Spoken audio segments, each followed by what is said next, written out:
مساء الفل عليكم، تحياتي ليكم من قناة نرمين الماجد. يا رب تكونوا بألف خير وصحة وسعادة، وتكون الوصفات اللي بقدمها لكم والأكلات بتنال على إعجابكم ورضاكم، وأهم حاجة تكون سهلة عليكم في التنفيذ.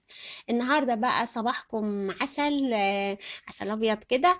النهاردة هعمل لكم بقى الفطير المورق، بس مش الفطير المشلتت، لا هعمل لكم فطير بقى الطاسة من غير بقى عجن ولا وفرد وفرن وكل الحاجة. بص، هنعمل فطير سهل جدا، اللي هو الفطير بقى اللي بناكله بالسكر بره كده في الفرن. بسيط جدا يا جماعة، حتى لو ما عندكيش فرن، حتى لو ما بتعرفيش تفردي، حتى لو ما بتعرفيش تعجني، حتى لو ما بتعرفيش تعملي اي حاجة، بس انتي تعرفي تعجني العجينة، اوكي خلاص هيبقى عندك احلى فطير النهاردة بمنتهى البساطة. سهل جدا جدا. بس لو لسه ما اشتركتيش في القناة، اتمنى منك تدوسي على كلمة اشتراك اللي باللون الاحمر، وتفعلي جرس التنبيهات جنبها على كلمة الكل، عشان يوصل لك كل الاشعارات، ولايك حلو كده للوصفة. لكل كوباية مية هنضيف زي ما انتوا شايفين معلقتين من السكر، وعليهم رشة ملح، وعليهم بقى المكون السحري الجميل اللي احنا بنضيفه في الفطير، اللي هو هيخلي الفطير معاكي هش وزي العسل. هضيف معلقة من الكيك شيف، الكيك شيف بتاع الكيكة، ايوه، هضيف معلقة منه صغيرة. الكيك شيف ده يا جماعة بيعمل زي محسن كده للعجاين، يعني بيطلعها جميلة جدا. يعني جربوه جربوه فعلا، انا جربته في كذا حاجة، جربته في الكيك، في الكب كيك، في الحاجات دي كلها طلع جميل. جربته قبل كده في الفطير طلع روعة، عشان كده قررت ان انا اصور لكم الفيديو ده. النهاردة بقى هوريكي ازاي لو انت متعرفيش تفردي الفطير تعملي ايه. ما تاكليش فطير ولا لازم تشتري فطير من بره، لا هتاكلي فطير جوه البيت حتى لو متعرفيش تفرديه خالص. بجيب بقى الدقيق زي ما انتوا شايفين. اهم حاجه في دقيق الفطير، مش مهم ان هو يكون دقيق درجه اولى ولا اي حاجه خالص، اهم حاجه ان هو يكون منخول كويس جدا جدا جدا. وخلي بالكم من تحت كلمه منخول كويس دي، ليه؟ لان دقيق الفطير لازم يكون ما فيهوش اي شوائب. طبعا يفضل انك تستخدمي دقيق درجه اولى، لكن لو ما فيش دقيق درجة أولى ممكن تستخدمي أي دقيق، بس أهم حاجة ما تنسيش بقى الكيك شيف، وما تنسيش تنخلي دقيق كويس مرة واتنين وتلاتة. بالنسبة لكمية دي لكمية المية، الفطير عامة بيبقى العجن بتاعه، يعني العجينة بتاعته بتبقى بتلزق وبتكون طرية. طب هنفردها ازاي بقى؟ احنا مش بنعرف نفرد العجينة الناشفة، ازاي هنفرد العجينة الطرية؟ متقلقيش خالص، انت بس اعملي العجينة طرية وانا هقولك ازاي تفرديها بمنتهى البساطة. هتبتدي بقى تعجني في العجينة كده. عندك عجان طبعا هيساعد معاكي كويس، يعني هيبقى الموضوع سهل. لو ما عندكيش عجان هتعجني زي ما انت شايفة كده بالطريقة دي لحد ما العجينة تخلع معاكي من الطبق خالص. وممكن تاخديها كمان على الكاونتر بشوية دقيق، بس ما فضلش الحتة دي في الفطير علشان بتخلي العجينة تطلع معاكي تخينة وبتأخر معاكي في الفرد. بسيب العجينة ترتاح لمدة 10 دقايق، وأبدأ على طول أوريكم السحر بقى دلوقتي. النهارده بقى هفرد لكم الفطير بطريقه عمركم ما شفتوها عند اي حد قبل كده خالص، بسر الفطاطري. اوريكم بقى الفطاطري في الفرن بيفرد الفطير ازاي. يعني مش معقوله بقى بيمسك نشابه وكل فطيره بقى يقعد يفردها وبتاع، يعني مش هخلص. وطبعا مش كل الفطاطريه عندهم المكن الآلي اللي بيعملوه بالفطير. طب امال بيعملوا ايه؟ بيعملوا زي ما انا هوريكي دلوقتي. بيجيبوا الفطير بقى يقطعوه زي ما انت شايفه. انا هنا قطعتهم 4 فطاير. الاربع فطاير دول اتعملوا بكوبايه ونص دقيق، يعني كوبايه ونص دقيق عملوا لي الاربع فطاير دول. زي ما انتوا شايفين كده، رشه زيت خفيفه جدا جدا على الفطير. يعني ممكن تستخدمي، ممكن تعمليه كله بزيت، ممكن تعمليه بسمنه، ممكن تعمليه بزبده، براحتك يعني، على حسب ما انتي بتحبي الفطير. والفرق طبعا زي ما قلت لكم قبل كده، الزيت بيخلي الفطير مقرمش، الزبده بتخليه الفطير طري، او مش بتخليه طري، بتخليه طعمه حلو جدا وبتخليه كده مورق. والسمنه بتخلي الفطير طري جدا معاكي. فبس انا ما بفضلش موضوع السمنه اول عن اخر، يعني بحب دايما اضيف مع السمنه رشه زيت كده في الاول وفي الاخر، عشان يقرمشوا لي الفطيره من تحت وفوق. هبدأ ان انا افرد زي ما انتوا شايفين، ده المفرش بتاع المطبخ عادي جدا، يعني انا ما جبتش الرخامة. كنت قصدي اعمل الحركة دي عشان مش لازم بقى تفردي على رخامة، يعني ممكن تفردي على اي حاجة، بس مجرد انك تفرديها. ومش عايزاها تبقى رقيقة جدا، لا يعني مش لازم. بصوا كمان انا بفرد لكم بطريقة بدائية عشان تتأكدوا انك مش لازم يعني تكوني بيرفكت انك تفردي الفطير حلو قوي. لا، بفرده لكم عادي. ممكن يطلع يتقطع منك في حتة، مفيش مشكلة. ممكن يطلع يطلع من عندك من حتة تخين وحتة رفيع برضه مفيش مشكلة، متقلقيش خالص، الموضوع بسيط جدا. بس انا فردت الفطيرة كده، ده بالنسبة لفرد الفطير. لو اي حد شافه يقول لا ده لسه بدري جدا، الفطير ايه ده اللي اتفرد؟ لا لسه بدري جدا جدا، ازاي اتفرد كده؟ لا هو اتفرد بس احنا لسه ما خلصناش. يعني ما تقلقوش كده وشوفوا هنعمل ايه. بعد كده بجيب بقى المادة الدهنية اللي انا هستخدمها. انا هنا مستخدمة سمنة، ممكن تستخدمي زبدة زي ما قلت لك، هيطلع ريحته يعني تحفة فلاحة، هيبقى جميل جدا. بس فطير الفرن دايما بيبقى ريحته سمنة وزيت يعني، ما بيبقاش ريحته زبدة. الا بقى يعني في محلات معينة هم اللي بيستخدموا فيها الزبدة. طبعا لو هتستخدمي الزبدة يعني اتأكدي من مصدر الزبدة كويس جدا جدا قبل ما تشتريها. يستحسن تستخدمي زبدة فلاحي. بجيب قطعة البيتزا، بعمل كده فتحة كده من الجنب. بصي معايا بقى في الحركة دي، ببدأ ألفها كده، عارفين الساعة وهي بتلف زي كده بالظبط، واحد اتنين ونعد بقى تلاتة أربعة خمسة. انتوا عارفين أنا بعمل ايه هنا؟ أنا بعمل طبقات، بعمل الطبقات بطريقة بحرفانة يعني، بس والفها كده. كده خلصت الفطيرة؟ لا لسه ما خلصتش. استني معايا لآخر الفيديو عشان لسه الفطيرة ما خلصتش، لسه فاضل شوية حاجات تاني. بعد كده دي بالنسبة لو الفطيرة صغيرة. طيب أنا بقى ما عنديش طولة بال إني أنا أفرد الفطيرة، يعني أفرد كل واحدة كده وأحط فيها السمنة كده. طب أعمل إيه؟ لا أنا هوريكي طريقة سهلة وبسيطة جدا جدا. هنجيب بقى الفطير زي ما انتوا شايفين بالطريقة البسيطة دي، وأبدأ إن أنا أفردهم.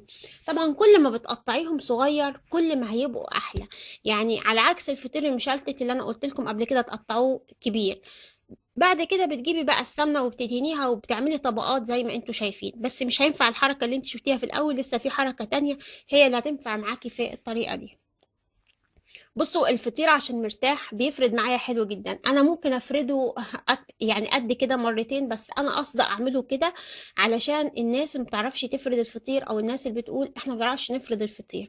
قبل كده عملت لكم الفطير المشلتت المورق، وعملت لكم الفطير الصيامي، وهسيب لكم اللينكات بتاعتهم في صندوق الوصف. ما تشتروهمش من بره تاني لانهم اسهل، يعني اسهل من السهوله، سهلين جدا جدا. فطير النهارده هيعجبكم جدا، هيعجب ولادكم. الفطيرة دي هي الفطيرة بالسكر اللي بناكلها بره. عارفين لما بنروح المحلات كده وبناكل فطيرة مرشوش على وشها سكر، او محطوطة في سكر ولبن؟ شايفين اهو، انا ما عملت مورق اهو. انا مفردتوش قوي لكن مورق جدا. ازاي بقى؟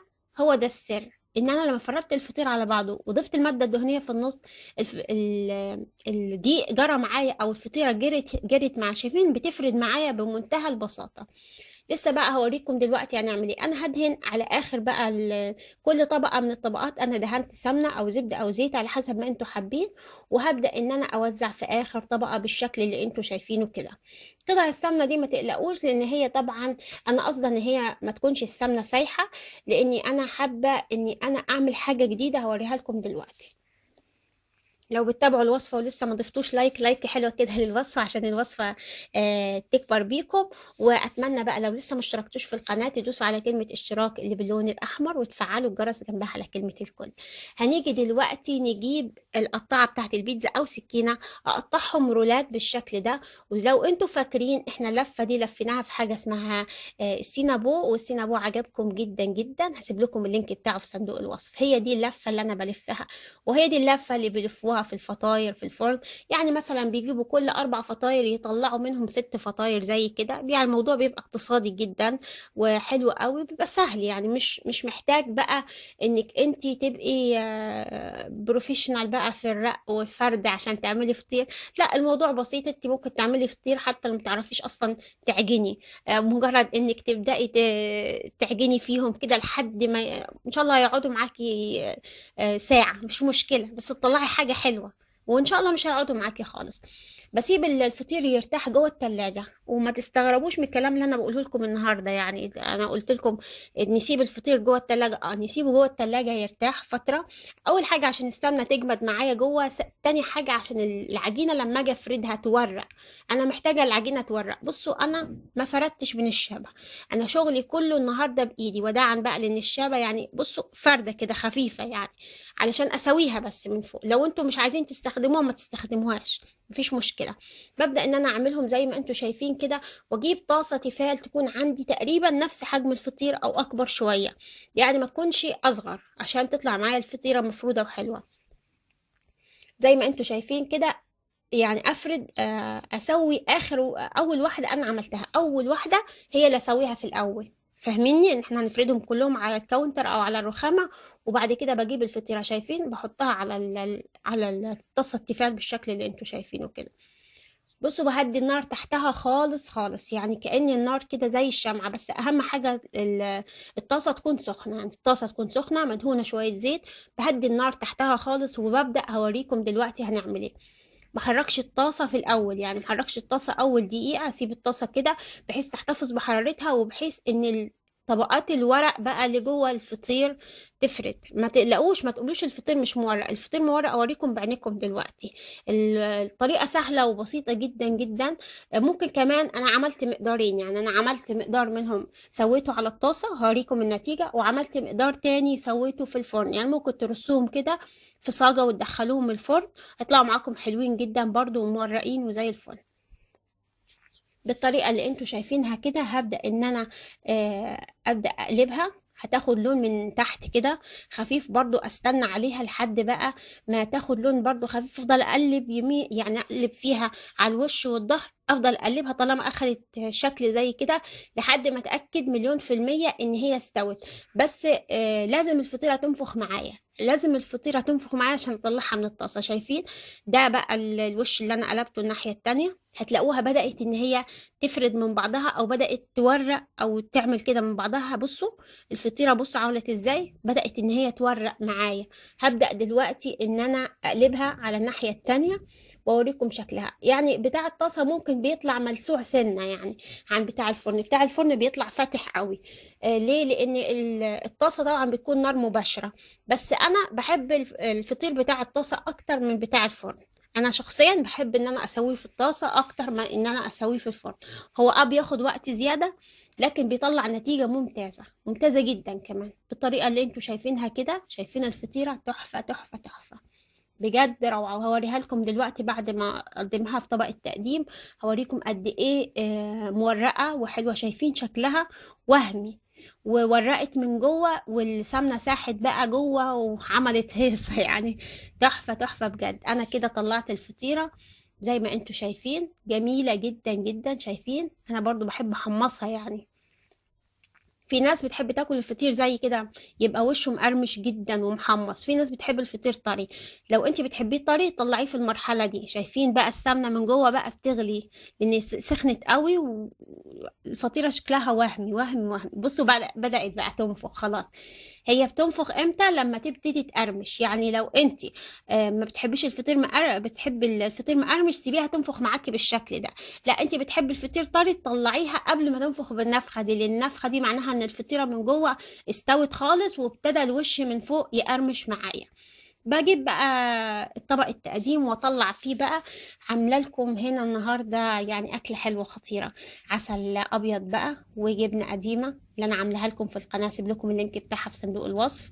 مشترينهاش من بره، عاملينها جوه البيت. جبنه خضراء بقى او جبنه قريش، وعاملاها لكم برضو، هسيب لكم اللينك بتاعها في صندوق الوصف.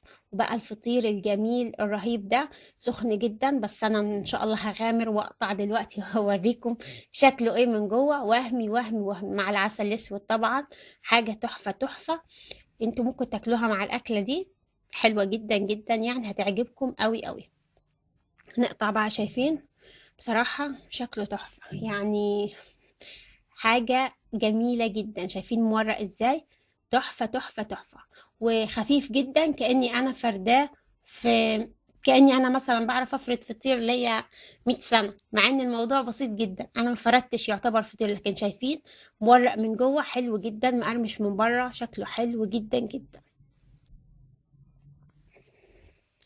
ممكن تاكلوه بالطريقة اللي انتوا شايفينها كده مع الجبنة والعسل والجبنة القديمة والجبنة القريش. وممكن تعملوا زي تجيبوا الفطيرة كده وترشوا عليها بقى رشة سكر بودرة. انا بصراحة بحب الحاجة دي. ترشوا رشة سكر بودرة وتفردوها وتاكلوها بألف هنا والشفا.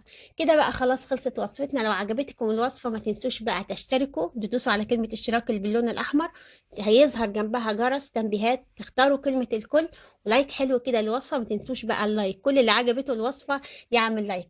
كده بقى خلصت الوصفة، وبالألف هنا وشفا، واشوفكم على خير قريب.